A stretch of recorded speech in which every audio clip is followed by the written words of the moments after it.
Il existe 5 grandes familles d'énergies renouvelables qui permettent de produire de l'électricité ou de la chaleur.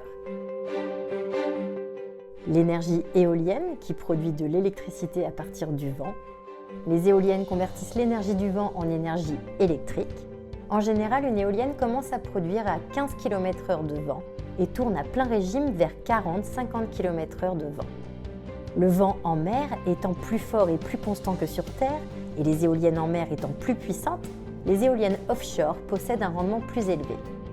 Il y a également l'énergie solaire qui produit de l'électricité et de la chaleur à partir du soleil.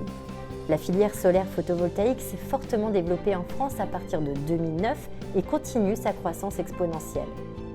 L'énergie solaire ne peut produire qu'en journée. Il faut maintenant développer des solutions de flexibilité comme le stockage en batterie. Ainsi, l'énergie accumulée la journée peut servir aux usages en soirée. Autre famille d'énergie renouvelable, la biomasse, qui produit de la chaleur et de l'électricité à partir de matières organiques. L'énergie biomasse permet de fabriquer de l'électricité grâce à la chaleur dégagée par la combustion de matières végétales et animales. La biomasse permet aussi de générer du biogaz grâce à la fermentation des matières organiques. Ce biogaz est un substitut renouvelable au gaz naturel.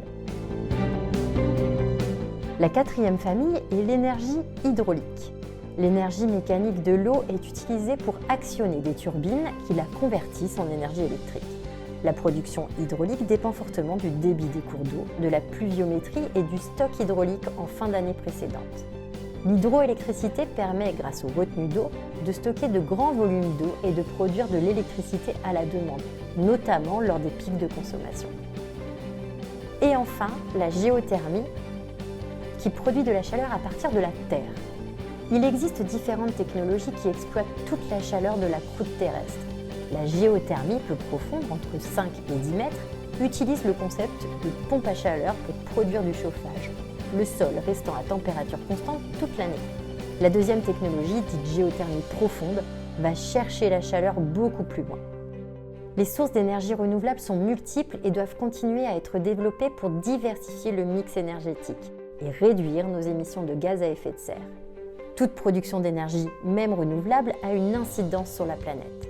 Restons donc vigilants et créons les solutions énergétiques de demain tout en maîtrisant notre consommation.